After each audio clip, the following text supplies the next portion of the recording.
Okay, good evening, everyone. Thank you for joining with me tonight on our series on why be an entrepreneur. We are now on part 5 of this segment. Now, just a little preview or background. Um, we're actually talking about the principle of business or mga principles sa pagiging isang negosyante. In the earlier part, we were able to talk about vision, and we have shared this many times that vision is so powerful that the more your vision becomes so clear, the more it influence your thoughts, the more it influence your action. Vision are goals, no? Vision are goals which are very clear, vividly seen, no? Kitang-kita mo talaga siya, and because it's so clear that even you, no, with your eyes closed, you can even describe it, no? So that's how powerful, no? That's how powerful vision is. Now, the Bible says that when there are no vision, the people perish. So ibig sabihin ho, pag wala ho tayong mga pananaw or vision, eh tayo po ay mawala, no? Mawala bigla, mawalang parang bulalang. It's just precisely talking about direction. Wala tayong direction, walang kabuluhan yung magiging action natin sa araw-araw. We don't have reason why we need to wake up in the morning because precisely there are no goals that we wanted to achieve. There are no targets that we wanted to hit.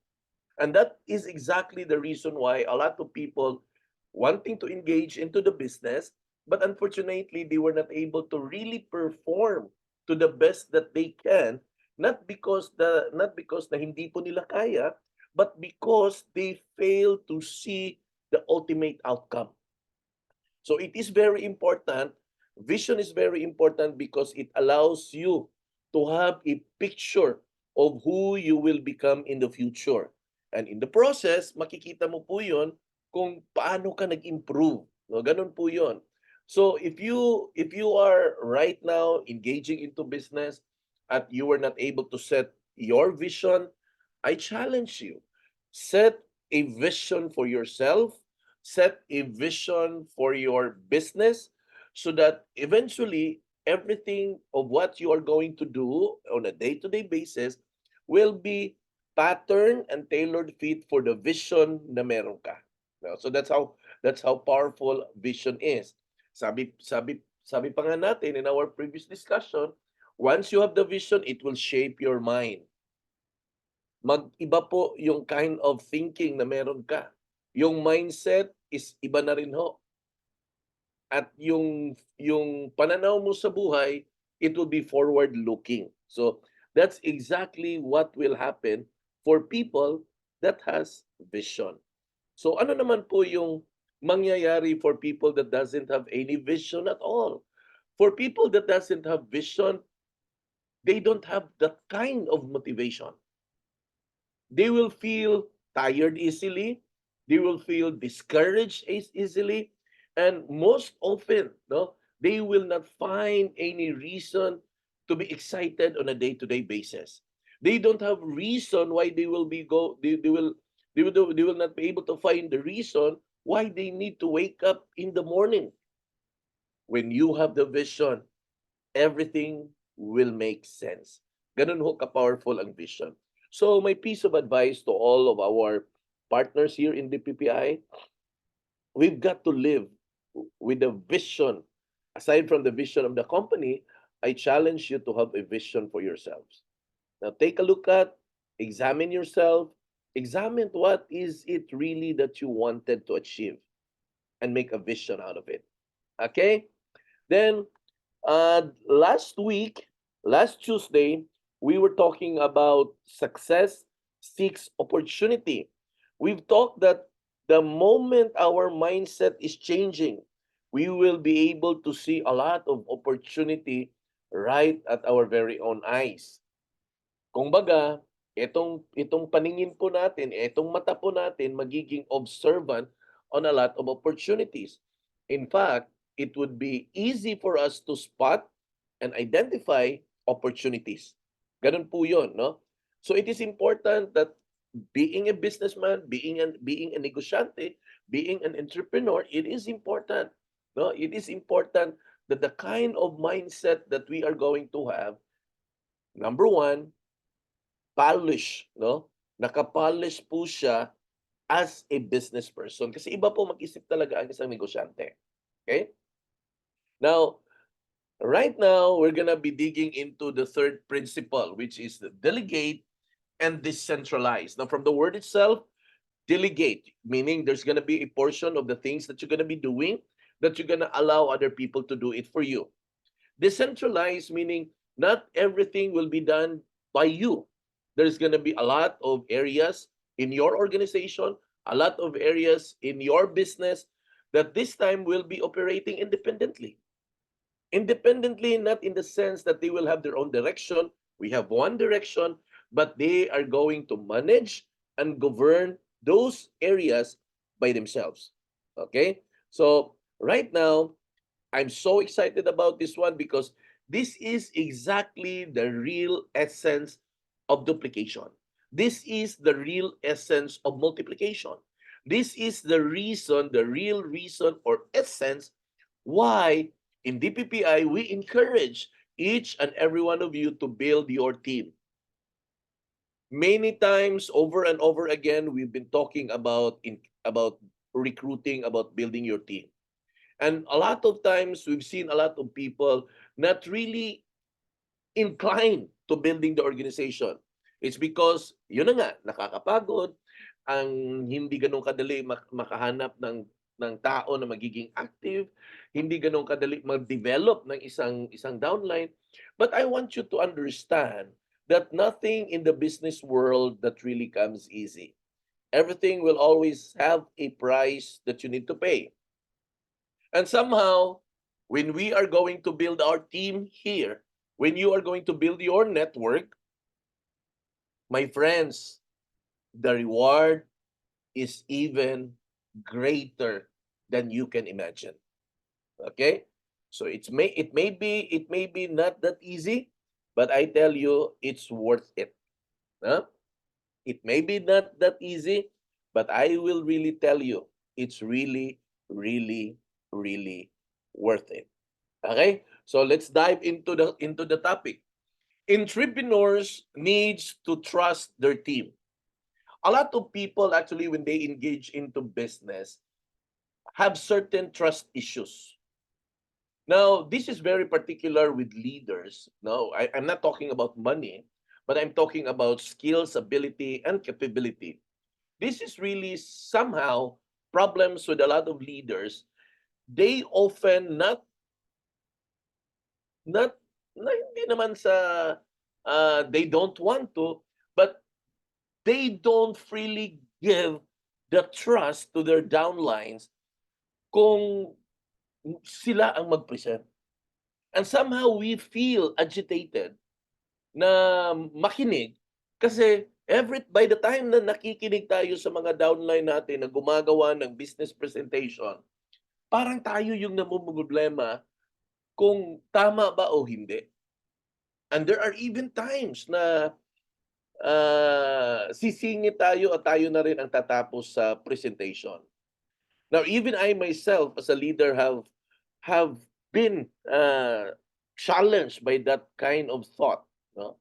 And that is exactly one of the reason why when I delegate a certain task to someone, I always convince myself that the person that I am giving the authority to do it is more than capable of delivering it.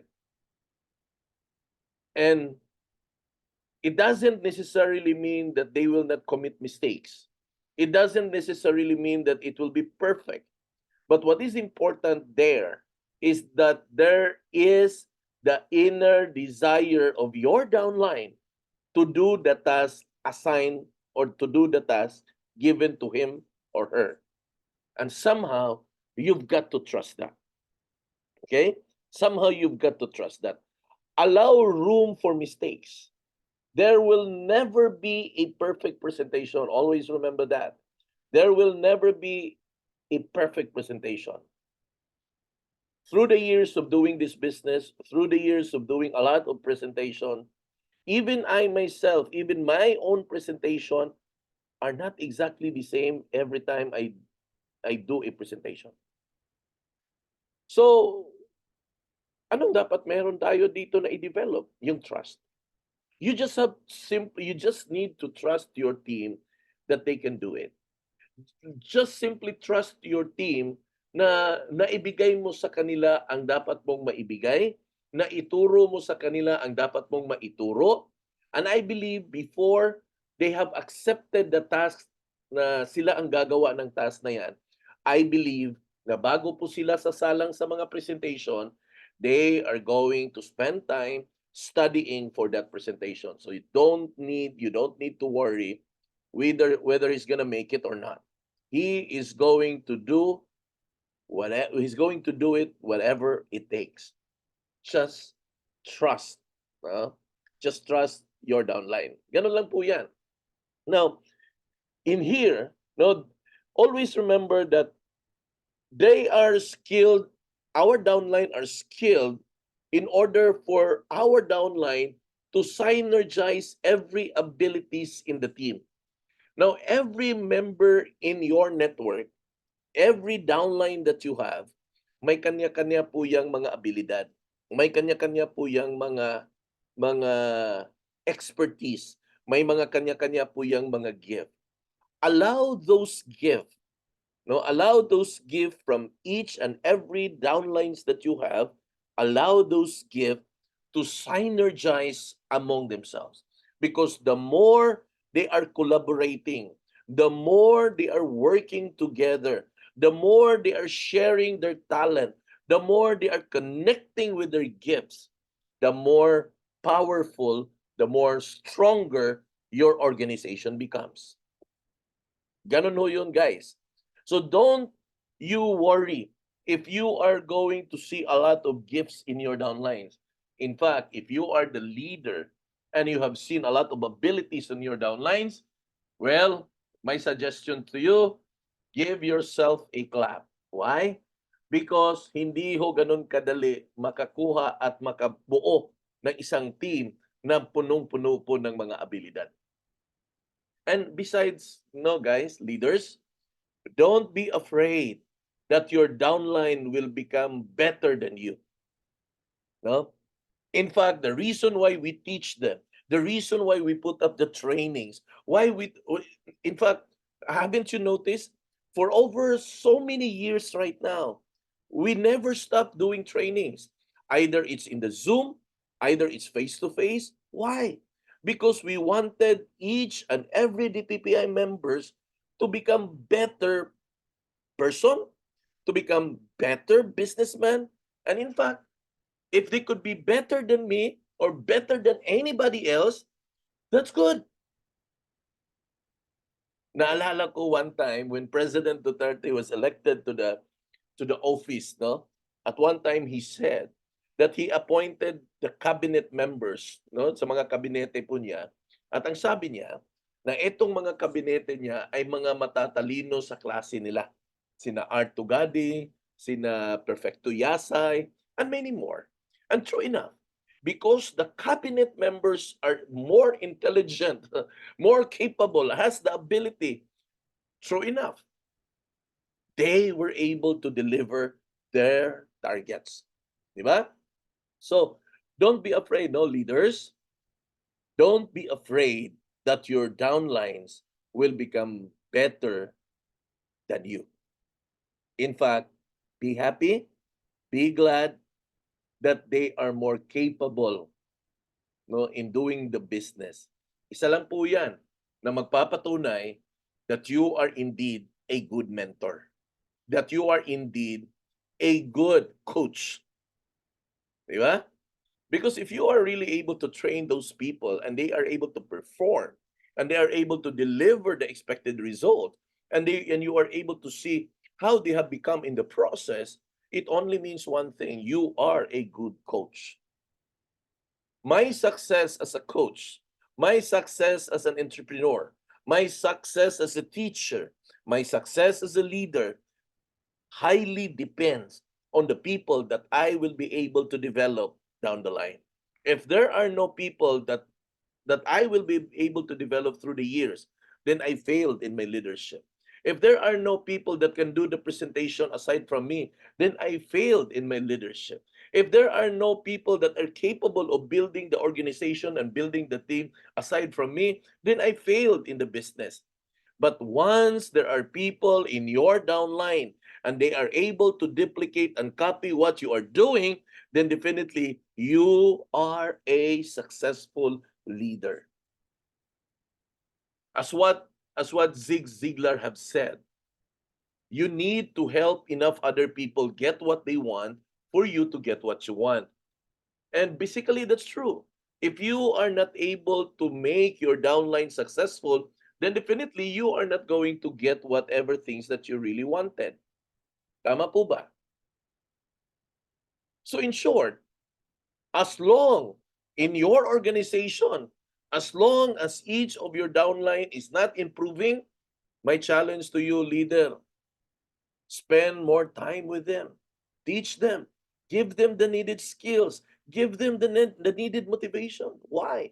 Because the moment they become successful, the moment they get what they want, I tell you, you also get what you want. Di ba? Ganun lang naman kasimple. The marketing plan we have is designed for us to be able to, for us to help really our downline in order for us to get what we really wanted in our life. Di ba? So consider those gifts. Tingnan niyo po yung mga downlines niyo ngayon. Tingnan niyo po isa-isa kung what are their gifts. I believe they have gifts. I believe they have talent. It's just waiting for you to give it a shot. Be sensitive of what are the things they are capable of. Ako po, I have a habit of really observing people and try to solicit some information and idea regarding person. Not because na nagmarites po ako, but I wanted to know if my impression is right, if my kutob is right. And true enough, through the years, I've been doing a lot of those things, and somehow I able to spot leaders in the organization. Well, it's not easy. It's not that easy to really find leaders in the organization, but I believe you can spot one. And if you spotted one already, talk to them. They will be your gold. They will be your gold mine. Okay?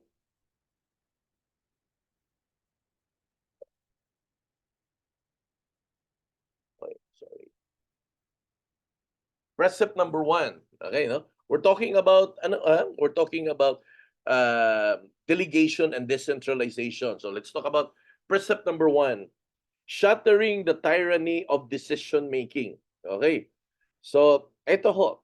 Kadalasan ho sa mga leader po, sila po yung sanay na nagdi-decide. Kadalasan ho, in a certain organization, in a certain network, in a certain team, in a certain group, a lot of people actually, though they are already spotted to become leaders, somehow they are afraid to make decision, and somehow they just simply point out to the person above them to make the decision for them. Now, in my case, so I am different. I Yes, there are times that I make decisions, but as much as possible, I always throw it back to the person whom I have noticed has the leadership capacity and capability. I allow the person to make decisions on himself or herself. I allow the person to make plans. I allow person to make their objectives. And somehow, as a leader, I am behind the scenes supporting them. Not all the time.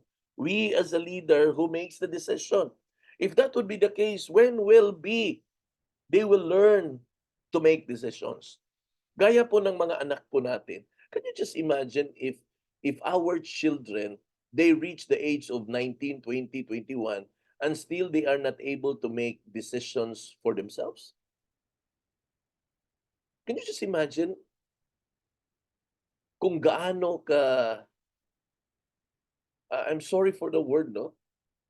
But if we are like that, then our children will really be immature.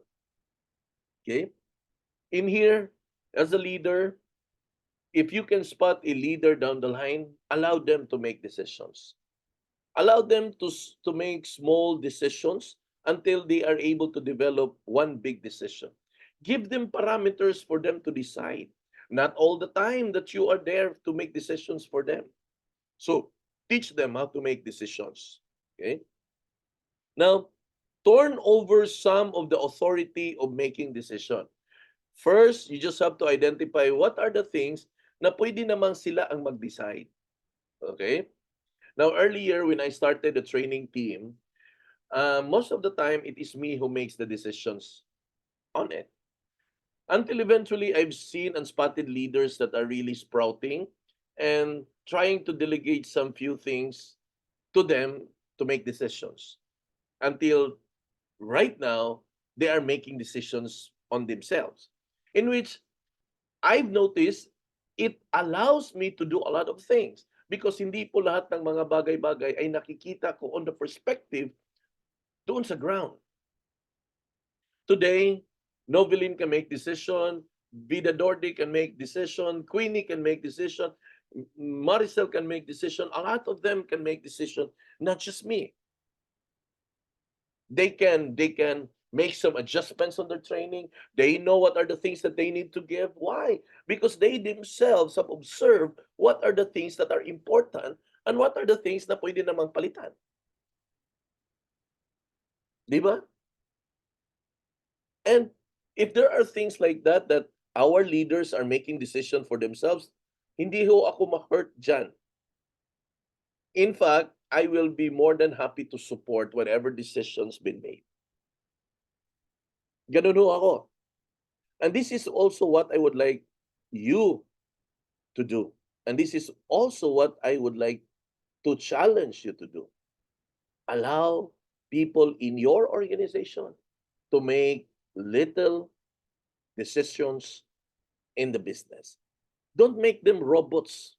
Don't make them like AI, that they will just only follow whatever things you have instructed them to do. They have a mind of their own. No? Let them think what are the things that are possibly pwede nilang gawin. Di ba? Your business won't grow if you do everything yourself. Remember this, kung ikaw ang gumagawa sa mga lahat ng mga bagay-bagay sa negosyo mo, hindi ho lalaki at lalago ang mga negosyo po natin. Di ba? Why? Because if that would be the case, you are not able to leverage your time, you are not able to leverage your effort, and therefore you are not able to multiply your time, and thus you did not able to multiply your income as well. So definitely, your business will never grow. Ganun po yun.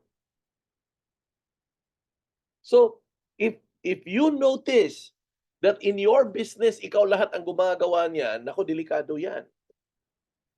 Try going abroad for a month and try to take a look at your organization kung tumatakbo ba yan. If your organization is running without you, then you've done a good job. Di ba? Kasi yun ang true test of your business. Try to take a vacation, a week or two, and see it for yourself if your business will run. If your business will run without you, it only means one thing. You are able to leverage, you are able to duplicate yourself. I remember at one time, Jody and I, we had a conversation, and I've said to him that I've noticed, Jody, na every time you go home to Calatrava, you always stay for 2 to 3 weeks, and sometimes there was even a situation that Jody actually went on a vacation for a month. Okay? So nangyari po yun, at least a month. But I have noticed even Theody is out for a month, his business runs with or without him. Meaning, the organization that Theody has was able to leverage, was able to multiply. Same thing with Novelin. Make a quick visit to Calatrava in her hometown. Her organization runs. It keeps on moving. And this is actually my challenge to each and everyone that are listening to me right now. Never, never, never set aside recruitment. Never set aside building your team. Because that is your long-term residual passive income. That is your long-term residual passive income. Kung hindi ho kayo mag-build ng team po ninyo, it would be totally impossible for everyone to be able to go full-time. Let us say, for example, you have a job, you have a daytime job. If you are going to limit yourself with just simply selling, always remember, you are as good as your yesterday's sale. So if you wanted to build a business, you need something that will replace your income. Tama po ba? You need something that will replace your income. And the only way for you to do that is when you have a regular monthly income that is generated by your business. And where will that come from? It will come from every downline that you are going to have in your organization. You know what's the problem with us? The problem with us is we are so impatient in building our team. We think that the moment you are going to recruit someone, we think that automatically that person becomes active. My friend, no. It doesn't work that way. There are people that are really inclined into the business. There are people na kailangan mo pa talagang i-motivate. And there are really people that are really, really slow in learning. Each and everyone po sa atin in the organization, iba-iba ho ang mga learning curves po natin. May mga fast learner, may mga middle learner, at saka may mga slow learner din po. But it doesn't erase the fact that lahat po ng tao na meron po tayo ay pwede at meron pong possibility to be able to build a business. Yun po yun. A lot of us actually make some reasons that we are busy. Now, I'm not going to argue with that, no, because that's your time. But I want you to understand that being busy is a subjective word. There are even a lot of people that are working 8 to 5, but yet they are able to build an organization. Why? Because they make recruitment as their priority. They make building the business as a priority. That is exactly the reason why we have an 8 p.m. Thursday Zoom. Why? Because we understand that you are not available on the daytime. We understand that you have work at 8 to 5. And that is exactly the reason why the Thursday 8 p.m. is the avenue for each and every one of you to start building your team. And if you are not going to really put your heart into it, you will never be able to build it. I mean, what difference does it make if other people was able to build it? We are the same. Dalawa yung mata nila, dalawa yung mata natin. Yung butas ng ilong nila, dalawa rin yung sa atin. Yung tenga nila, dalawa din po sa atin. In short, pareho lang ho. The time na meron sila is 24 hours. Ang time na meron ako is 24 hours. So what difference does it make?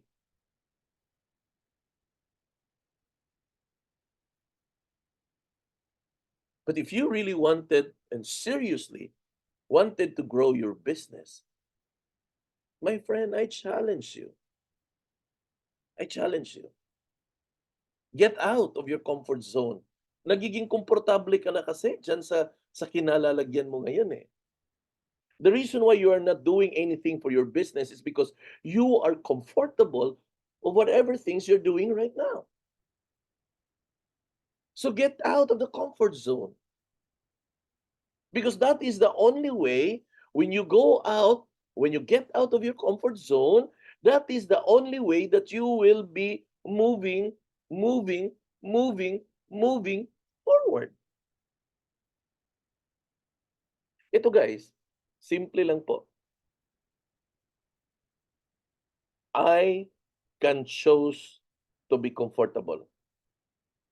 Ako ho, I can choose to be comfortable. But I always make myself conscious that I need to get out of the comfort zone.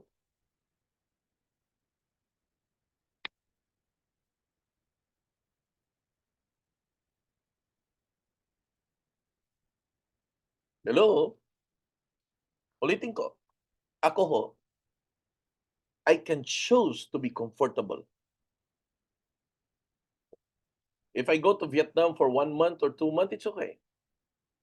I'm still gonna be receiving my monthly shares.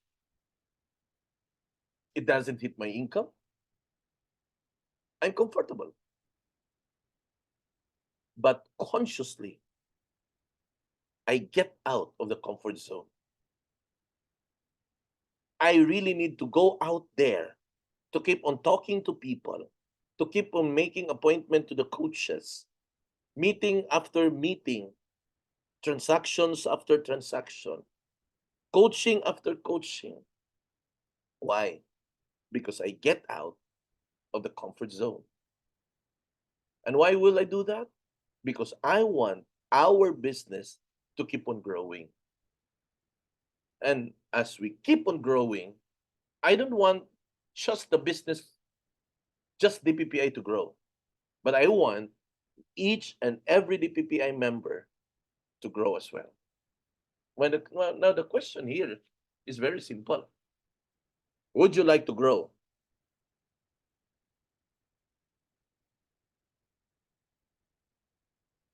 Because if you really like to grow, and if you have decided in your heart that you are really wanting to grow, then get out. Get out of that comfort zone. Whatever comfort zone you are in right now, that makes you lazy. Whatever comfort zone you are in right now, that makes you lazy.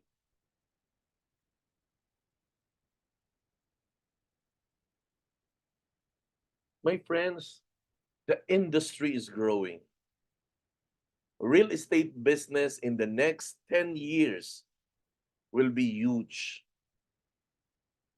I cannot even imagine how big it is. But more so, I wanted that when that time comes, each and every one of you here in DPPI will have a share of how big is that industry is. Ganun lang ho. All I ever wanted. I mean, it has always been my battle cry. It has always been the content of my mouth that I want each and every DPPI member to succeed in whatever business that we are getting into. Okay? So get out of that comfort zone. You need to let go of other things to do more important things. Minsan ho, we are hooked up on a lot of things that somehow uh, it wasted the time already. Okay? Now I give you this is very recent actually. Um, this is for me. This is for me. A very recent story. Now, because here at home, kami-kami lang po at wala po kaming helper po dito sa bahay. At one time, our washing machine was, busted, and we end up doing the laundry, kuso-kuso. I have noticed that I have spent so much time doing the laundry that somehow I miss a lot of appointments. I miss a lot of transactions. I miss a lot of site tours. I miss a lot of PKS. I miss a lot of seminars. And I cannot do Zoom at night because I'm tired of kuso-kuso in the morning. And I have noticed that I am bargaining my time. I am bargaining my time with the labada. So I said to myself, if I am going to get rid of this labada, I can convert my extra time into a productive time. If I am able to get rid of this labada, then I will be able to do more site tours. I will be able to do more meetings. I will be able to do more seminars. I will be able to do more PKS. Then I will be productive. Then I will be able to grow my business. To cut the story short, last December I bought a washing machine. I need to let go of the thought that I'll be spending kuso-kuso and waste my time. Di ba? So, if you are wasting a lot of your time on things that will never cause your business to grow, then let go of those things.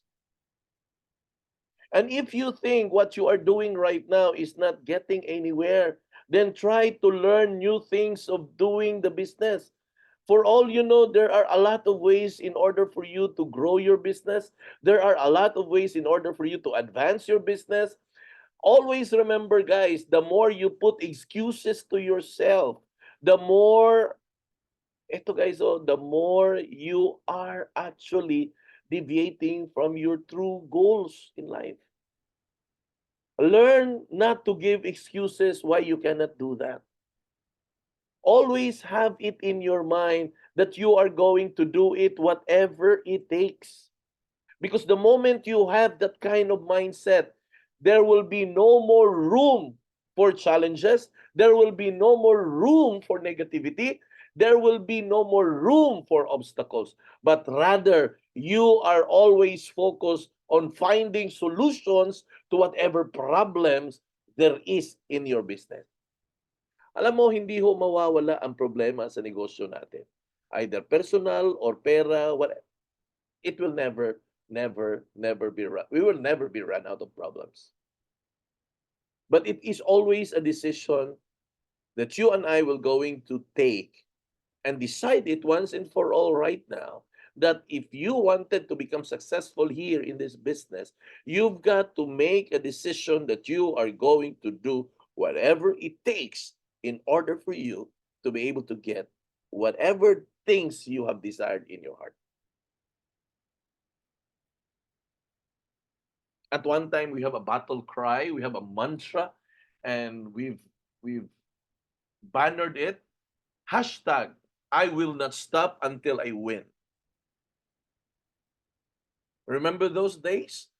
Hashtag, I will not stop until I win. I think it's about time that we need to bring that back. I will not stop until I win. You should not stop until you win. You should not stop until your downline wins. Di ba? Am I right? I will not stop until I win. We are not going to stop until we all win.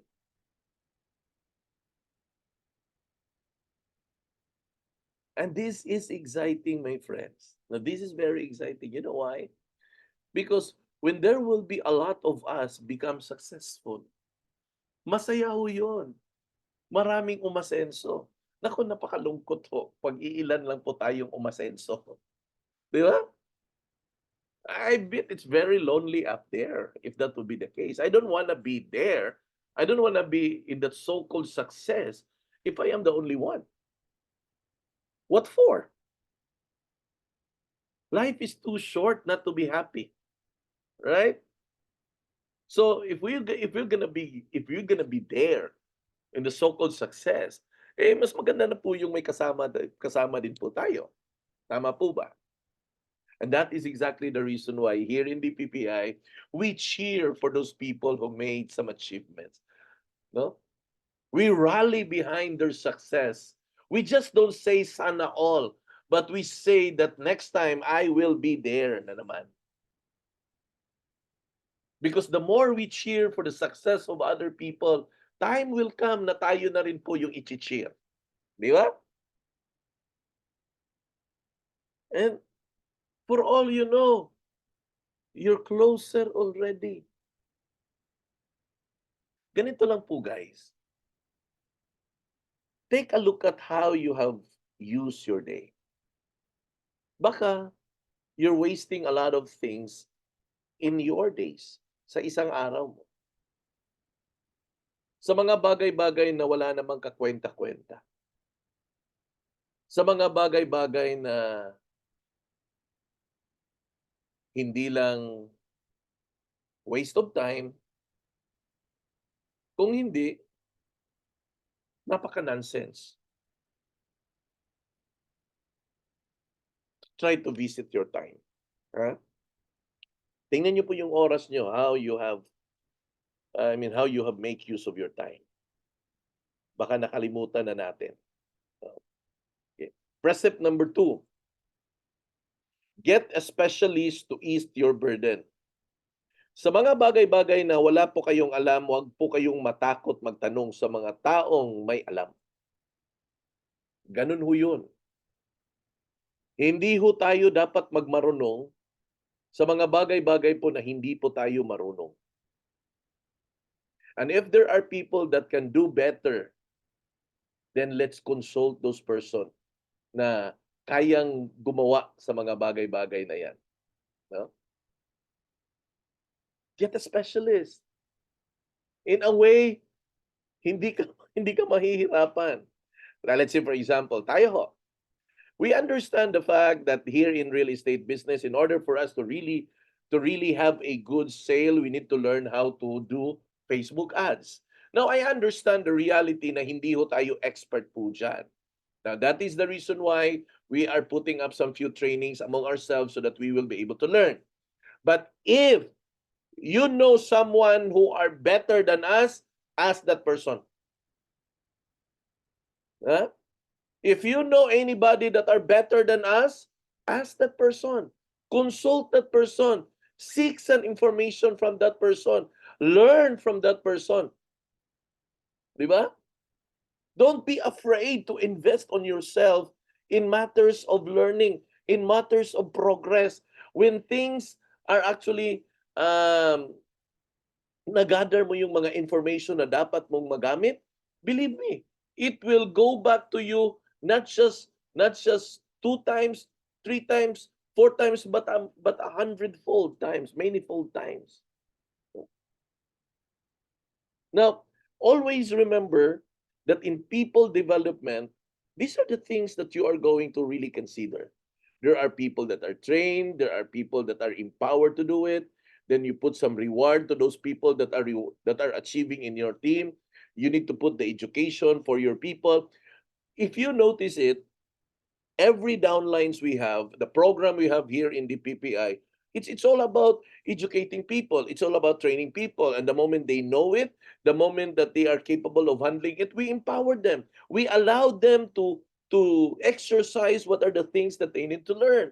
We allow them to have an avenue for them na maipakita nila yung kakayahan nila. And in such a way, pag nakita natin that they are really good in those areas, we reward them. We acknowledge them. We give them a pat on the back. Why? Because that is part of developing people. And that's how, here in the PPI, that's how we develop our people. We don't make our people robots here. Our team here has a mind of their own. And therefore, this is how, in this level, that we are going to operate. When you develop your team, always remember this, you can focus on leading. Okay? Pag na-develop po ninyo ang mga downlines ninyo, isa-isa po dyan, mas makapag-concentrate po kayo na mag-lead po sa buong organization. Can you just imagine? Can you just give it a thought?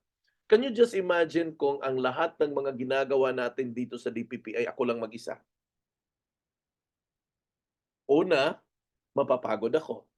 Pangalawa, I cannot be in two places at the same time.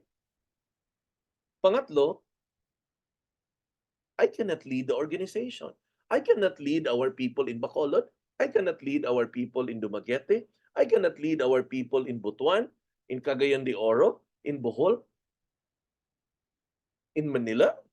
I cannot lead them. Why? Because I am tied up on things that supposedly can be delegated, on things that can be supposedly be entrusted to other key leaders. So hindi po ako makapag-focus sa pag-lead ng organization. Then definitely, our organization will never grow. Then definitely, our organization, we will never be in different places here in the Philippines. Then therefore, we are not able to multiply. We are not able to grow our business, not just in terms of the numbers, but we are not able to grow our business in terms of profitability. Therefore, there are no leaders in our organization that are making money. Di ba? My goal is not just for DPPI to really make money, but my goal is for every DPPI members to earn, to make a living, to have a life of their own. And therefore, I need to focus on leading the team. I need to focus on leading the organization as well. Di ba? Because if that will happen, it will grow your business. It will surely grow your business. You will be able to reach your goal. All of us have goals. I believe so. But if you are not able to duplicate, if you are not able to delegate, if you are not able to decentralize, then your business will not grow. Therefore, you are not going to reach your goals. So ano yung mangyayari? If your business will not grow and you are not able to reach your goals, ano yung mangyayari? Mapapagod ka, then eventually, madi-discourage ka, then what will happen? You quit. That's exactly what will happen. In here, we're trying to put our energy where it should be. Di ba? Precept number 3, aligning people in the right direction. Now, in building your team, it is crucial that you are able to set the direction for your team. DPPI has its own direction. And whatever direction DPPI has, if you notice it, I always spend time communicating it down the line. Either it's done in a person-to-person level, or sometimes I do it here in the online. But more so, whatever direction that I am going to, I make it sure that I am not traveling alone. Whatever or wherever direction I am heading to, I make it sure that I am not traveling alone. Why? Because if no one is following you, then definitely it defeats the purpose to define you as a leader. Tama po ba? So you've got to align the people you have in your downline. You have to align them to the right direction where you want them to go. The direction na gusto mong makarating sila, the direction na nakikita mo na kung ito yung tatahakin nila na direction, ito yung magiging resulta sa negosyo nila. Na kung ito yung dadaanan nila na direction, makakasiguro ka na ang mga downline mo ay magkakaroon ng income. Makakasiguro ka na ang downline mo ay magkakaroon ng team, makakasiguro ka na ang downline mo magkakaroon ng benta. Then you've got to set that direction. Okay? Entrepreneurs entrust the day-to-day operation to the experts and work on aligning and focusing their team into the right direction. There are people that are good into something. Try to look at your downlines right now. Try to analyze what they are good at. Make use of the gifts na meron sila. then try to align their gifts to the direction na meron ka. Believe me, it will bring you to your destination. Alignment of our thought process to capture our vision is very important. That is the reason why every time na meron po tayong business seminar, we always tell our vision. We just don't read it. We explain to them our vision. Why? Because the vision that we have casted as a company that will set the direction sa mga bagay-bagay at sa araw-araw na ginagawa natin dito sa negosyo na to. Those are the instruction that we are following, in short, yung mga vision at mission statement natin. People follow a leader who knows where he is going. Ikaw ba, sumusunod ka ba sa isang leader na hindi niya alam kung saan siya papunta? Definitely hindi.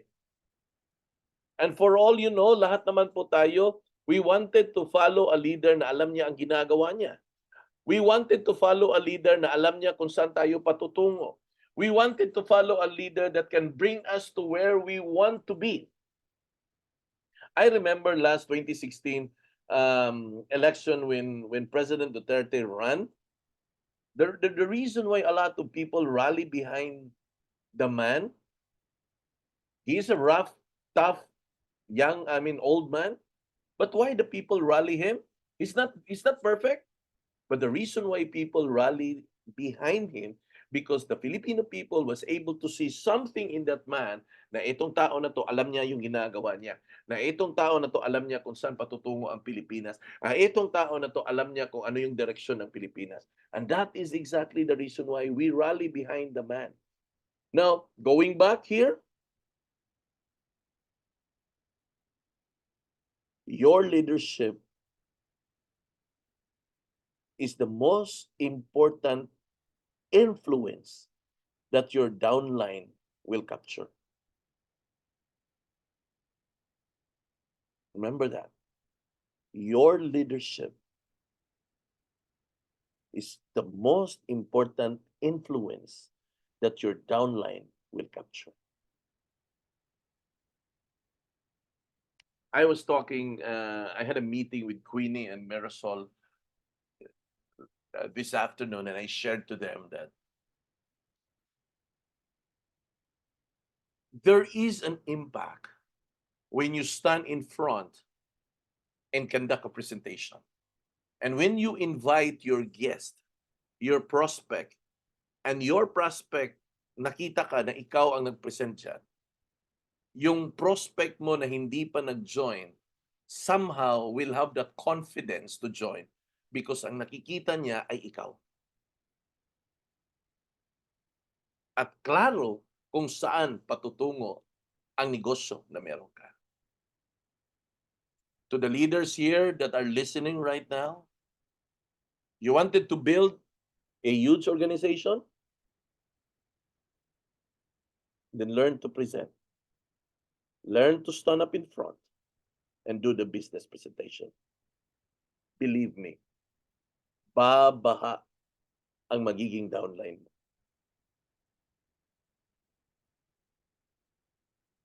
Babaha ang magiging downline. Okay? They get people excited reaching the next level. Yan po yung mangyayari. When you're downline, nakikita ka na nakatayo dyan sa harap at nakikita ka na nagkakas ng direksyon at nakikita ka na klarong-klaro yung vision mo. Yung tao, yung downline na nakikinig sa'yo. Believe me, my friends, they will be excited to reach the goal as well. They will be excited. Can you just imagine kung ikaw leader, matamlay? Sa Bisaya pa ba, luya? Can you just imagine kung ikaw leader, nagluya ka? Do you think ang imong mga downline active kung ikaw nagluya? Definitely not. Diba? Definitely not. So if you really wanted to have a vibrant organization, I think it will begin with you. It will begin with you. Have the habit of attending seminars like this Zoom meeting like this training like this, haba habit.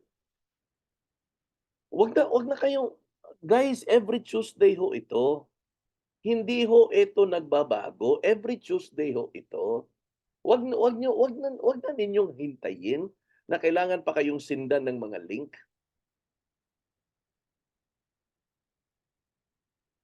'Di ba? Itong training na 'to, every Tuesday ho ito nangyayari.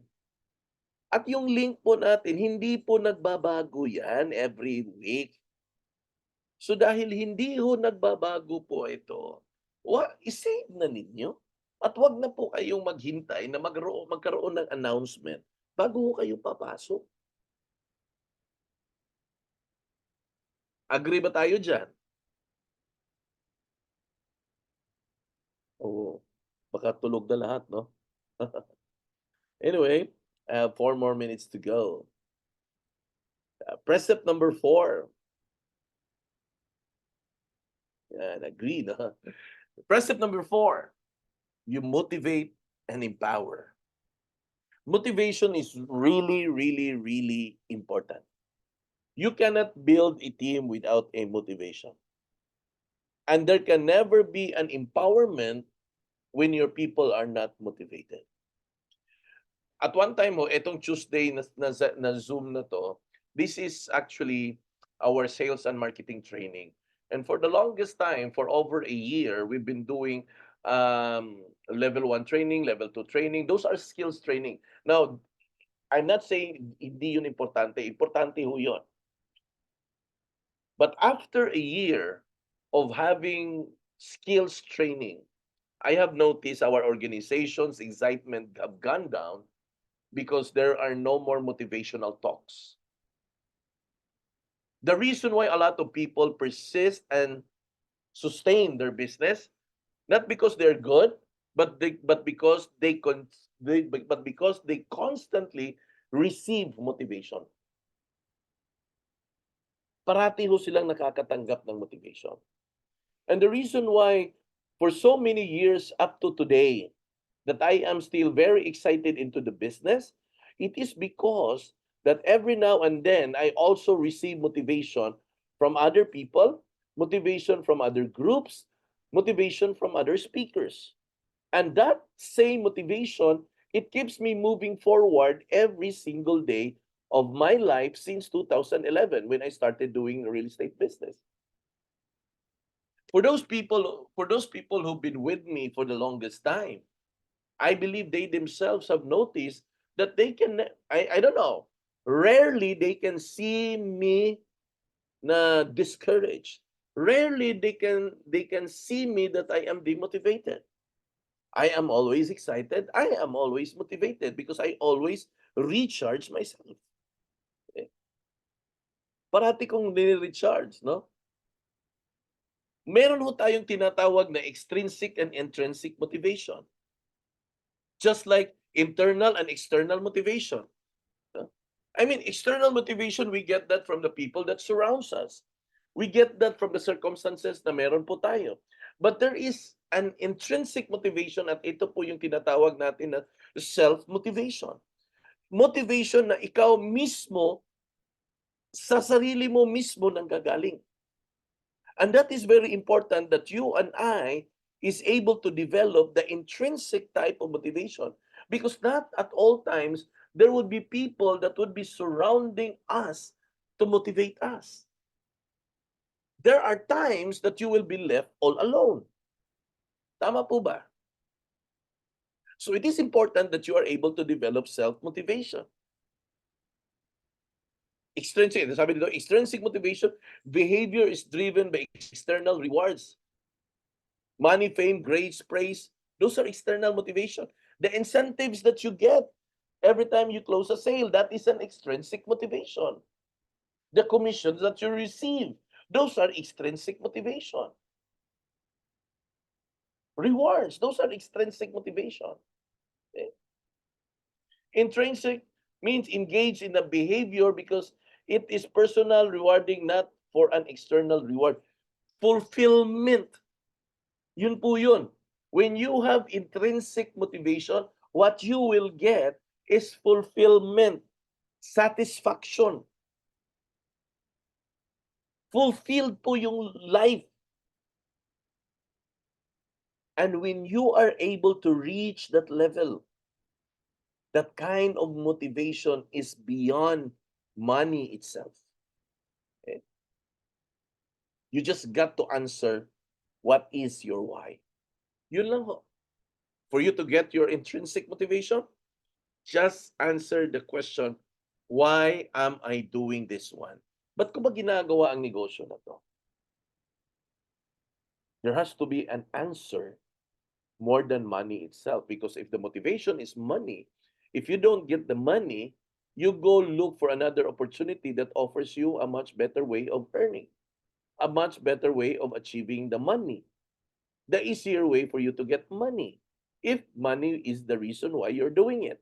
But if you have reason of doing this business beyond money itself, you will last longer. You will last longer. In order for you to delegate more, empower people. Keep empowering people. Allowing them to do the task na binigay nyo. And also give room for people to make mistakes. Diba? Because when you empower someone, it doesn't mean that they are perfect. They are still going to make mistakes. But what is important is that if ever they make mistakes, you are there to support them. We empower people who will empower other people. That's what we are going to do here in the PPI. We empower people that will eventually empower other people. So what will happen? That is duplication. That is leverage. That is multiplication.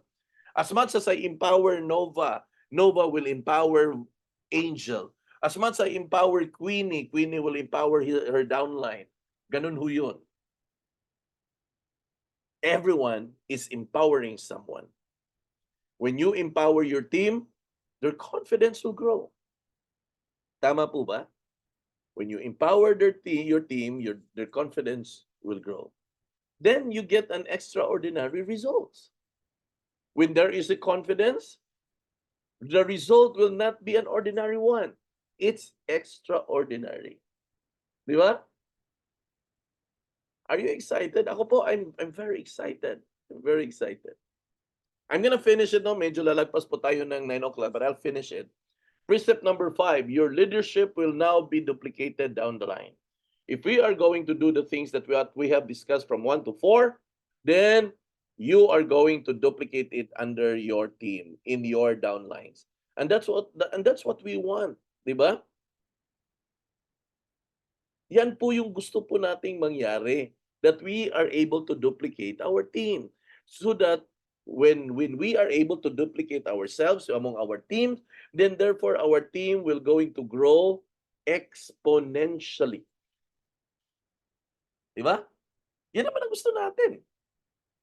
Lalaki, lalaki ang negosyo natin. When you duplicate yourself, the growth is exponential.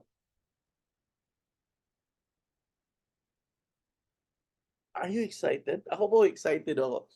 I had a meeting kanina with Queenie, and I'm excited to see what will happen in the next few months.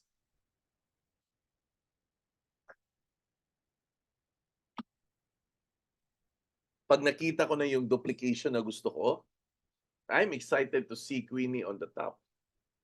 Why? Because this is what we're talking about. Building your team, growing your team. Leverage is the key in order for you to have huge success in life. If you cannot leverage, forget about success. Okay? If you cannot leverage,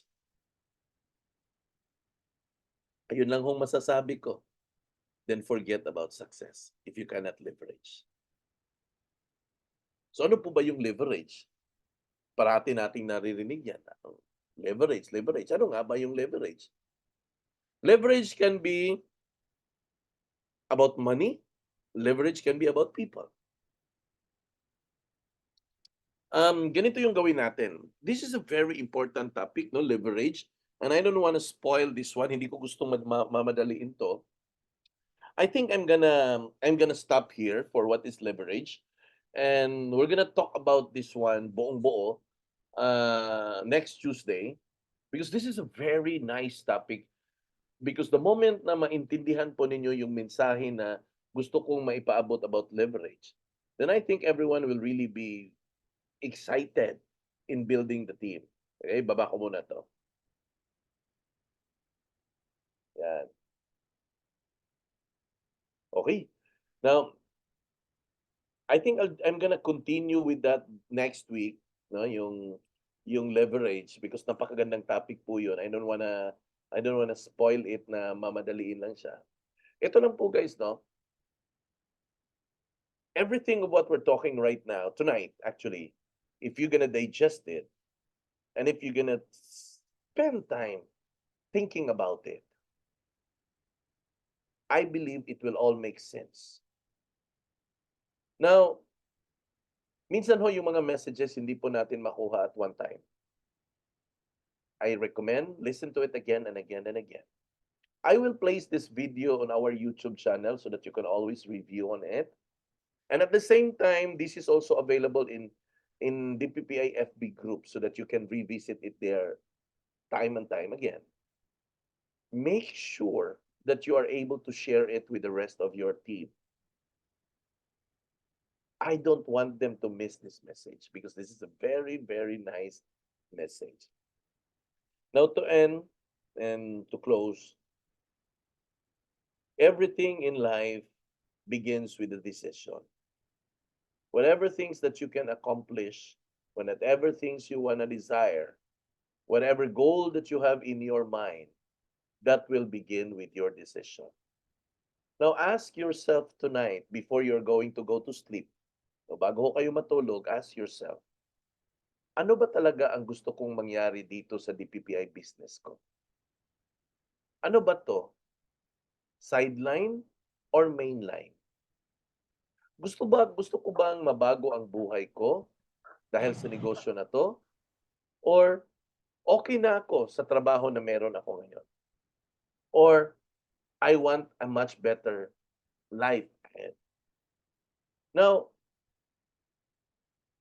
I want you to understand this very well.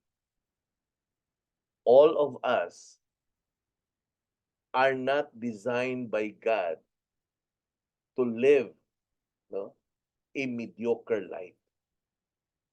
Hindi ho yan disenyo ni Lord. The design of God when He created us, in fact, when He placed us in the garden, what's the instruction? Go and multiply. It's not just about having more babies. It's not about having more people in the earth, but it's about making ourselves productive. The go and multiply refers to an abundance in life. Not just in the areas of money, but in terms of what you can accomplish in your lifetime. So think about it. What would your life be if you are not going to improve?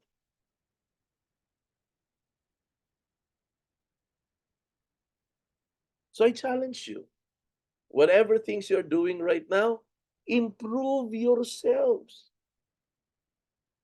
Hindi ho dahil tayo'y matanda na that we can no longer improve ourselves. We still have room for improvement. No, I'm 50 and I still wanted to learn more. I wanted to upgrade myself. It doesn't mean that I am already in my 50s that I will stop learning. No. The more that I need to learn, baka, alam mo ano yung kinatatakutan ko? Na pagdating ko sa langit, tatanungin ako ni Lord, Jofrin, ano ba yung ginagawa mo sa buhay mo? Wala, Lord. Pabanjing-banjing lang. So think about it. Okay? So, hope to see you next Tuesday. Don't wait na magkaroon pa kayo ng announcement, ha? The link is the same. We will continue our topic. Itong series ko on entrepreneurship, siguro it will take around 6 months. Medyo mahaba-haba pa po ang mga time na magsama po tayo. I hope you're not gonna miss it. Thank you and God bless you all. Bye-bye.